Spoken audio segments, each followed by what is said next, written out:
All right, today's video is going to diagram what we call, essentially what's called the Wigger diagram.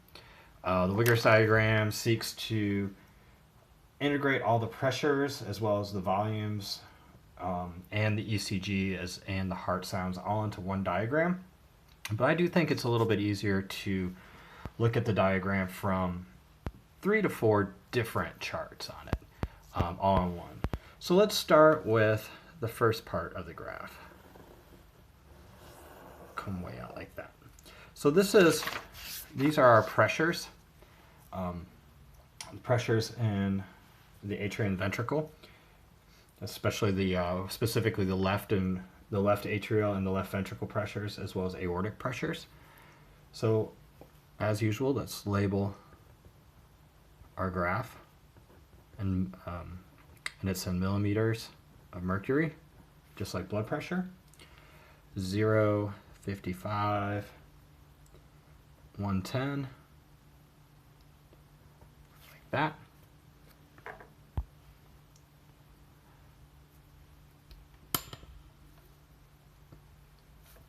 Try to adjust that just a little bit.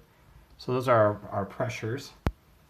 The next part of the graph comes below,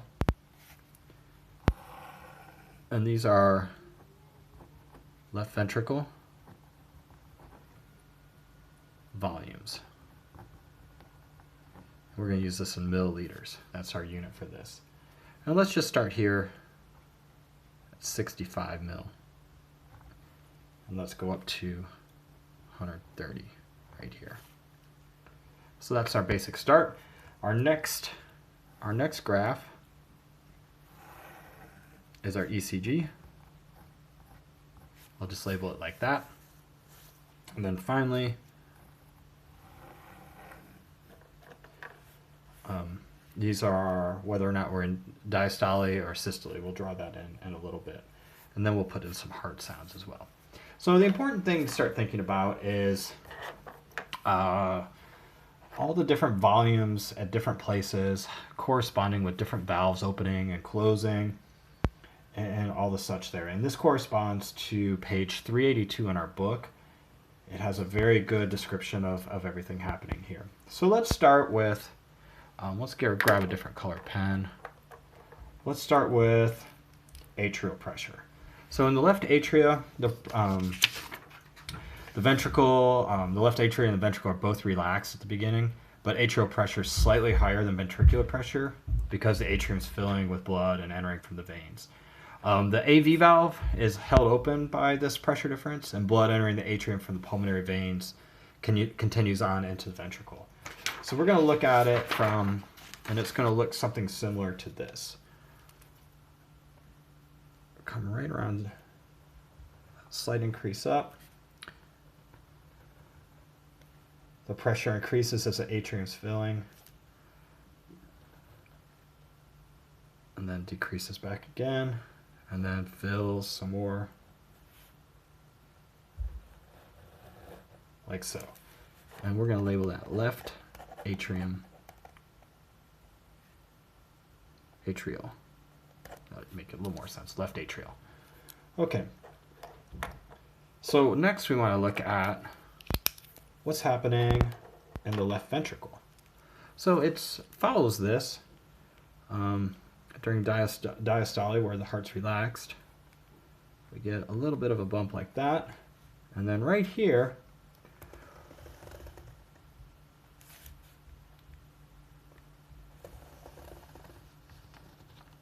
we see this. We see this big spike here. And then pressures tend to follow the atrium from there. So this is our left ventricle pressure.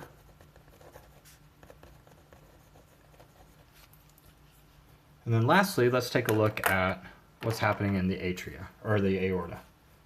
So right around here, just put a dot there, just to keep it easy. And this is the aortic pressure.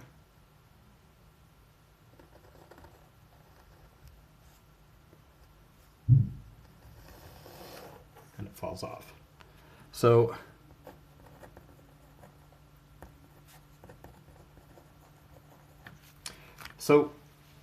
that takes care of our pressures. As the left atrium fills, it then deposits the blood into the left ventricle, which is filling, increasing the pressure there. The blood is ejected into the aorta, increases the pressure there, and then falls back down. So it's kind of interesting to think, so that throughout this time, throughout all dystole, the aortic valve is closed because the aortic pressure is higher than the ventricular pressure. The aortic pressure is slowly decreasing because blood is moving out of the arteries through the vascular system. In contrast, the ventricular pressure is increasing slightly because blood is entering the relaxed ventricle from the atrium, and it's expanding the ventricular volume. And then near the end of diastole, the SA node discharges and the atria depolarize, and then we'll talk about that at the P wave down here. So now that we've talked about the pressures inside the left atria and the left ventricle, let's look at the volumes. So remember, we're in milliliters here, and as we're looking for, we're going to come up right around and then get a little peak and a plateau. And I'm going to put a dot right here because we're going to, and then come back up. Okay. And then let's just get this out of the way too while we're here. So our P, Q, R, S, T, P.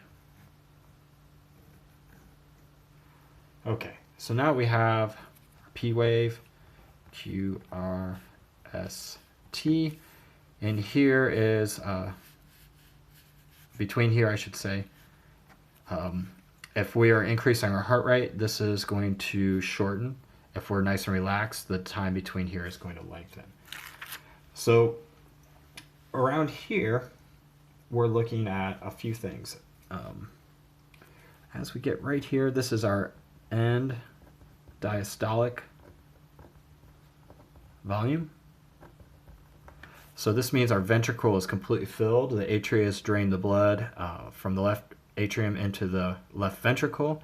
That's the most amount, and it is being ejected into the aorta at this point, so we can see the aorta pressure increasing. Our volume decreasing till we get to over here, which is our end diastolic, or I'm sorry, and systolic volume. Got a little ahead of myself there. This is left.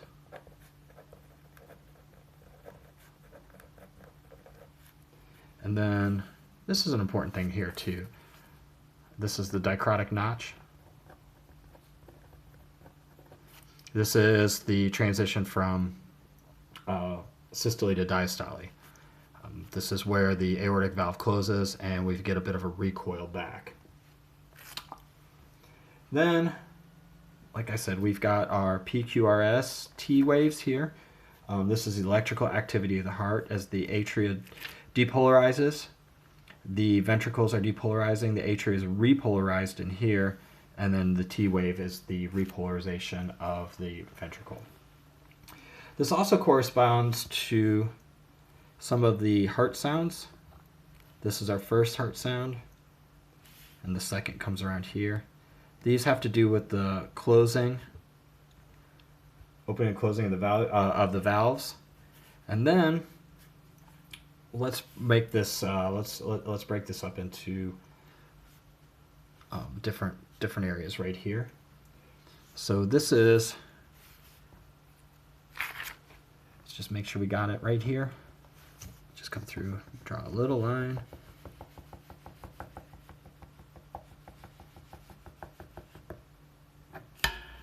And this is diastole right here. And then right about here, the middle of the T wave.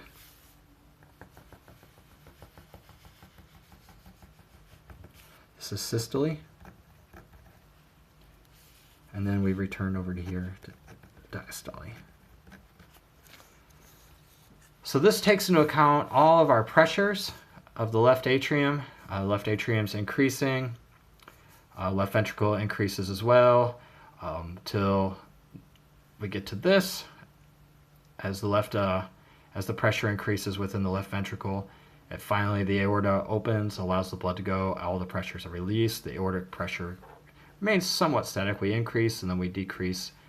Our atrium, we see an increase in pressure, but nothing like the ventricle. This is our our volumes of our left ventricle in milliliters. Right here we have our end diastolic volume. That's the volume of blood that is remaining at the end of diastole. And then we're seeing the ejection of the blood into the aorta, and then we're left with approximately 65 milliliters of systolic. At the end of systole, we have about 65 milliliters of blood left in the heart, in the left ventricle. This process repeats itself. As we can see here, the P, Q, R, S, T.